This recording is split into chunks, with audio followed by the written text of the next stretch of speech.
We've got you covered. This is News for Tucson. Breaking down Arizona Wildcats football, it's the hiring of a new head coach, the 30th head coach in Arizona Wildcats history. Jedd Fisch is on the ground here in Tucson. I'm David Kelly, joined as always by my man Glenn Howell, U of A football class of 1985. And Glenn, let's start with the fact that it was a surprise to a lot of people that the Wildcats went in this direction with Jedd Fisch. It didn't seem to fit a lot of the things that Dave Hickey had talked about in his press conference. But I have to be honest, from my standpoint, and I know there's a lot of reasons to hate on this move, and we've seen a lot of vitriol coming from Wildcat Nation. But we talk all the time about, did you win the press conference? Did you lose the press conference? And I think Jedd Fisch won the press conference. I think he hit all the right notes. He was extremely prepared, which seems to be a staple of who he is. So I think that on the surface, this hire is off on the right foot. Yeah, it is. I there was a disappointment because we didn't get who we thought we wanted. Okay. That's the same thing that happened with Dick Tomey too. Everybody was going crazy about Dick Tomey, and look where he ended up being one of the greatest coaches ever at U of A. But hey, listen, we have to, as a former player, honorable mention all Pac-10, tight end, love the university. I love the University of Arizona football program. We're going to back him. We're going to back him. We're going to give him 100% backing. We're going to help him as much as we can. We do that with every single one. Every single guy that came in here, that's what we try to do. He's starting off on the right foot, trying to get in contact with us, with the alumni, and we're going to try to assist him to be bringing this program back. Glenn, what are some of the things you've heard in talking to your fellow alumni football mates? Well, one of the things that they want to be involved. They want to know how we can be involved. And I think Dave has done a great job in reaching out to us and talking to us and about how we can be involved. We really weren't that much involved with the last program, and Rich did a pretty good job. Mike did a pretty decent job of letting the guys in. But we want to be able to feel like we're at home when we come back. And I think Coach Fisch understands that. He's saying the right things, but saying and doing are two different things. So we're going to see how that works out, and we're just here. We're here to support him. We want him to be supportive. And I talked to guys that were really pissed off, but now they're turning around that we have to. This is no other way to go. We can't turn it over, and we can't turn the results around. We can't do anything else. But this is what we have. As Jedd Fisch is our head coach, and we're going to support him. I think it's already interesting, Glenn, that he's come out and he said that spring practice is not only going to be open to the alumni and the media, but it's going to be open to the fans. We have not had practices open to the fans here at Arizona since the Mike Stoops days. Yep, that's exactly right. And I think that's what we have to do. We got to get butts in the seats. I thought it was interesting that late in the process, Antoine Cason made a pitch for the position. Yeah. And being the head coach. What did you make of that? I mean, this was a guy who obviously was one of probably the top players, if not the top player. Maybe you'd have to argue Rob Gronkowski was probably the top player of the Mike Stoops era. But in terms of guys that played for a longer period of time, I mean, Gronk's career was really about a season and a half at U of A. But what did you make of Antoine Cason making a push for the position? First thing and foremost, I was happy that he was excited and was interested in the U of A football program because we haven't seen Antoine. I don't know what's happened, but he's excited and he has passion for our football program and our university. I'm happy to see that.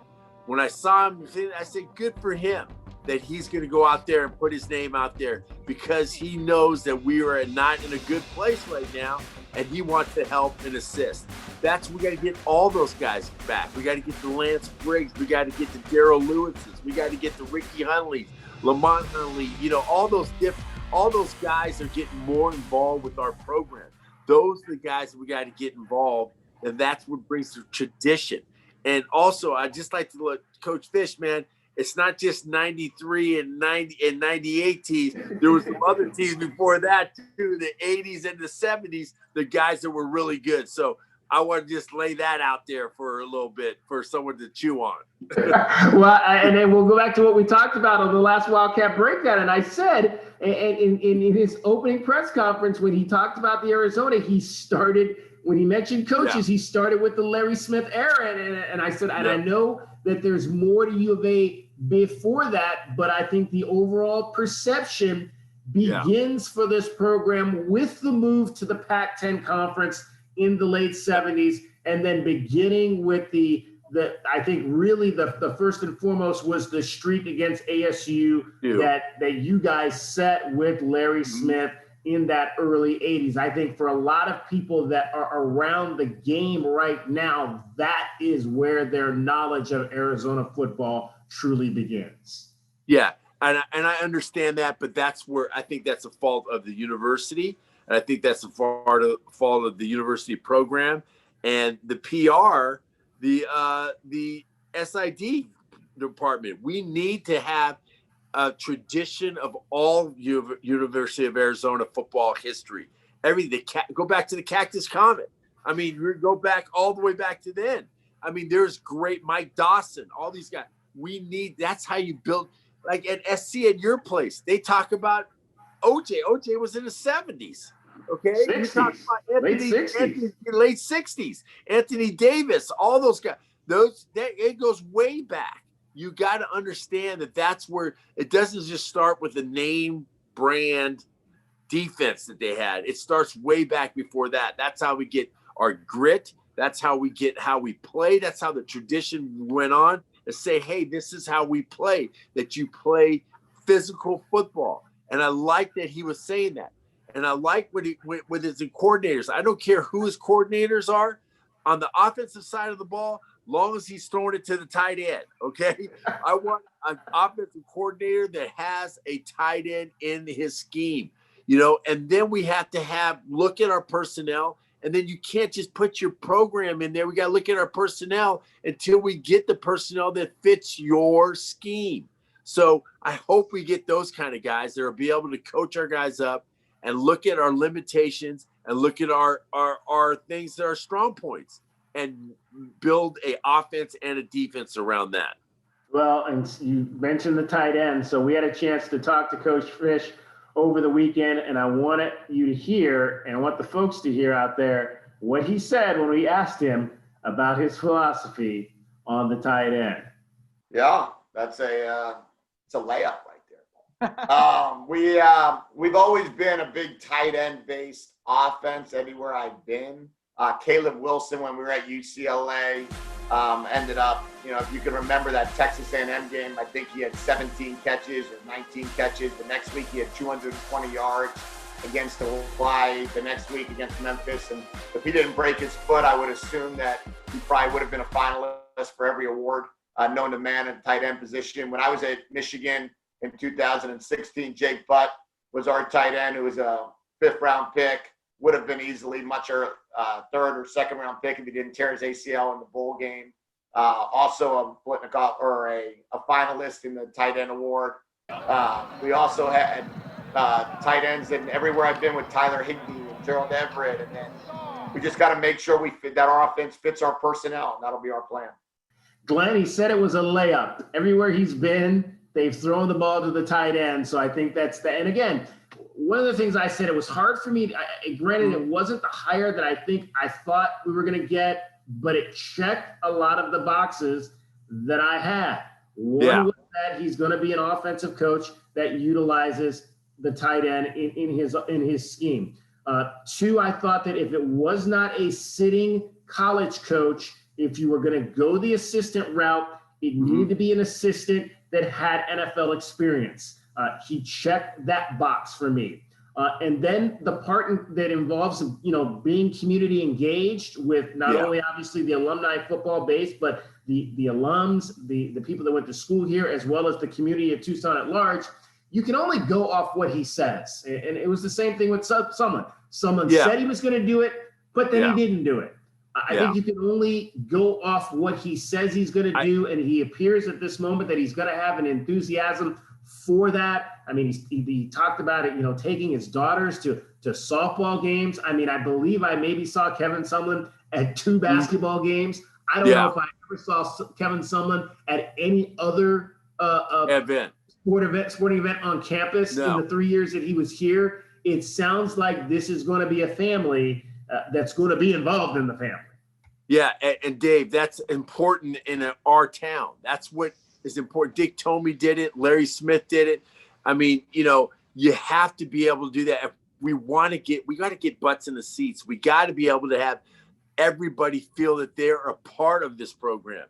If we don't get to that point, it's going to be the same old thing. So he has to make a commitment, and then he has to do the follow through. The follow through is getting out there. And I've been saying this for the last 2 or 3 weeks. Show up at a youth football parent meeting and just say, hey, I'm just here to say I'm here to support you guys at the University of Arizona football. We want you guys to come out, or go to a cheerleading. Those things, they have like 100 parents there. It's a huge organization. Go to the baseball games. Go to something where there's a lot of people there that they won't expect you. You don't have to call them and make an arrangement. Just show up. We'll find you. If he call me, and I'll show him where to go, just to show up. That's what we have to be able to do. And I think that will be able to have everybody buy into the University of Arizona, and we'll get back to where we need to get 53,000 in the stands. I'm optimistic. Yeah, and you might have a tight end he can use. Yeah, I do. I have one that looks almost like me, but he's a better athlete. He's a better athlete than I am. So, and he can block too. So that's my son, Kobe. Speaking of the roster, we talked a little bit about our last time in our season wrap-up show about the fact that there were a lot of guys jumping into the transfer portal. I want to touch on a couple. Obviously, we've seen Grant Gunnell is going to land at Memphis. So a step down from Power 5 to, quote, a mid-major, but a mid-major program that is really it's a much different Memphis team than when I lived there mid last decade in the 2005-2007 when they were kind of a 6-win team. Yeah. They've kind of consistently now become a multi-digit 10 to 11-win program. And with Mike Norvell having kind of turned things around there, and now they're going in the right direction. And to me, Glenn, that's kind of what I think the model should be here at Arizona. And that was one of the reasons why I said I'm not afraid of this guy jumping in 3 or 4 years to a bigger gig if that's what he chooses to do, because he's going to leave the cupboard full. And I think that's what you're seeing at a school like the University of Memphis, where Norvell came in there, he built it. Now the cupboard is full for the next guy, and he's been able to continue to win, maybe not at that high level, but still at that 9 to 10 win level. And I think that's the kind of thing that you want to begin to see here at Arizona, whether Fisch is a guy that stays 3 to 5 years or whether he's a guy that stays, 10 to 15 years. But you got to have that guy that can build it. He's never built anything, but it's hard to look away from a guy that snuck into the OGs, right? And it's hard to look away from a guy who left 400 messages for 450 days on the car of Steve Spurrier in order to get a job. I mean, this is a guy who, it sounds like, really, really works hard. Yeah, he's jumped a lot of places, but we all know that, we all will jump places to get to where we want to get, which is a lead role. And I think that, and obviously that's where he is now. So you would think, unless his ultimate goal is to be in a high Power 5, which I'm sure it probably is, then that would, this could be a place where potentially he could stay for a while. If not, he'll turn it around before he moves on to his next place. And Dave, let's be totally honest of what our program is, okay? University of Arizona, if we can get to a point where we get 7 to 8 wins a year, and then on a great year we have 10 or 11 and maybe even 12 one year, that's where we're at. I think that's where we're realistically at. then let's look at the other things. We have a great institution, the University of Arizona. We have great facilities. We have the indoor facility now. We have a great stadium. Before, some of those things were like, oh, they don't have this. They don't have the indoor facility. You can't practice out. We have all the, so there's no more excuses now. So we need to find somebody that can build that. And I'm hoping that's Jedd Fisch. I'm hoping that he can be able to understand what he has here and appreciate what he has and not look for the other thing that's in front of him. Okay. If something goes well here, it's that they establish it here, get it done, and we'll all be happy. And if he decides to leave it, go to another one, this might be the big one for him. So hopefully that he understands that and he sees what's around him, that he can build a great program here. All right, getting back to some of those portal guys, with Gunnell going to Memphis, we found out that Stanley Berryhill is going to Ball State. What do you make of the Stanley Berryhill movement? I'm anxious to see if I can talk to him just to kind of find out what his mindset was. But here's a guy who was starting on a Power 5 team and probably going to start moving forward, continue to start for a Power 5 team, but yet he makes the decision to go down to a mid-major. What do you make of maybe what the thinking there was for Stanley on that? I think Stanley has proved this season that he was the best receiver we had. I think he was, because the way he got open, he was the only one that could really get open. He was the one that he established himself.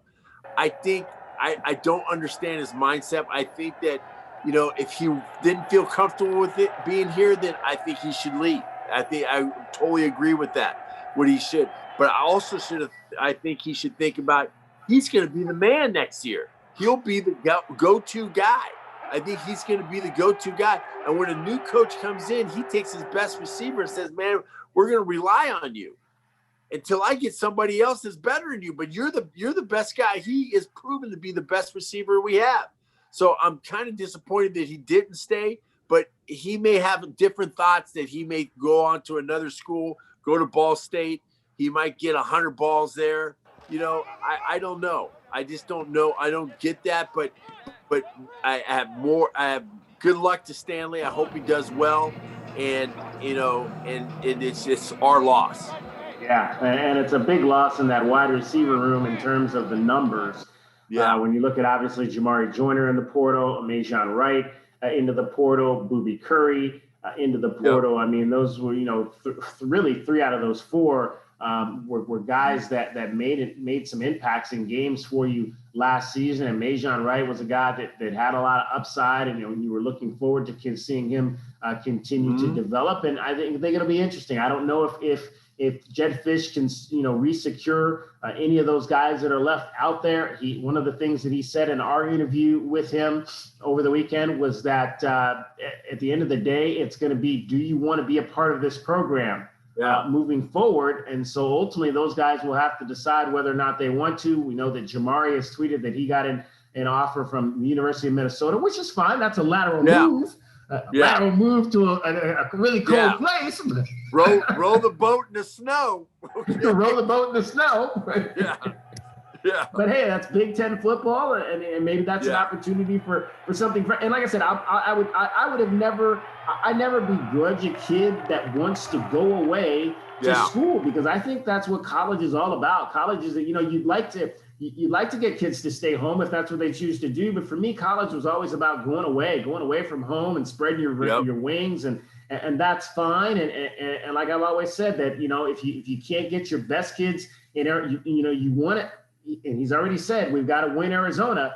Like I've said, I think winning Arizona is not necessarily getting kids, yes, but also making sure that kids understand that this is a place that they can come if they so choose to come. And if they need to bounce back, you want Arizona to be at the top of their list. If they decide to go away and they say going away is not for them and they want to come back, that Arizona is the place that they ultimately come back to. But he's come out and said that Nevada, California, Utah, Colorado are going to be places that they're going to look for kids, as well as, obviously, I think you've got to continue to mine Texas.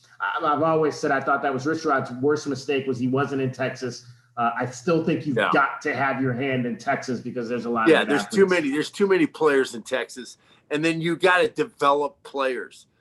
We're going to be realistic again. We're not going to get all these 5 and 4-star guys. We got to get 3-star guys that turn them into 5 stars, 4s and 5 stars. We have to be able to develop players. That's what we have to do. That's where we lay our hat on here at University of Arizona. Dick Tomey did it. Larry Smith did it. And Mike Stoops did it. Mike Stoops did it too. So you got to be able to develop players, and that's important. I think it was interesting, Glenn, that he also came out and said that you don't want to necessarily go after a kid who has to fly over 15 states to get here. And to me, I always, and I just go back to my mindset when I was a kid that was in high school in Illinois. The West Coast, now granted, I had a history. I'd lived in Los Angeles, so I kind of had a history with the West Coast. And I think maybe that obviously helped shape my mentality that, Arizona and the warm weather, that was something that was attractive to me as a kid who was living in Illinois. So I still think that you've got to play on that attraction, throw that net out there to see potentially what type of interest you might be able to get from some of those maybe Midwest linemen and whatnot that might be looking for getting out of the cold Midwest and getting to a warmer climate. I don't think you can necessarily not look at the whole United States in that perspective, because I think that this is a place that if you tell kids about it and you show kids that they would want to come. Yeah, and if you get them on campus and they see how beautiful the place is, the weather's great. On my team, and Larry Smith recruited the heck out of the East. We had dudes from New York. We had dudes from Brooklyn. We had dudes from Jersey. We had dudes from Pennsylvania. We had dudes from Ohio. And we had a ton of guys from Chicago. So Larry Smith went everywhere, all across the country. So, you got to be able to do it. That's a major program. You go everywhere. And if you got to, and how you do that, I think now you do that is that you reach out to those alumni that are in those areas, see if they know any guys that, hey, man, this guy down the street at my high school, this guy can play at your place. And then you go look at him and you evaluate him and then maybe you offer the guy. So we have to be able to draw that net out, get out to those guys. There's plenty of guys on the East Coast, plenty of guys in Florida, all these guys, and find out where they are. And then let's talk to them, understand them, and then and that's how we help the program. Like I said, Glenn, oversell and then worry about rebooking later. Yes, exactly. Oversell and say, hey, man, we can't offer you that scholarship because we got this other dude right here. That would be a great situation to be in. There you go. All right, we will see the Jedd Fisch era of Arizona football is underway, and as things progress, we will probably not reconvene. If anything hot happens, we'll reconvene. But if not, maybe we'll reconvene around spring practice time and kind of get an update once we've had a chance to see what's happening on the field and where the program, how it begins to take shape. But as always, we appreciate everyone out there. Glenn, thanks as always for joining us. And always stay with us here at News 4 Tucson for continuing coverage of Arizona Wildcats football. Bear down.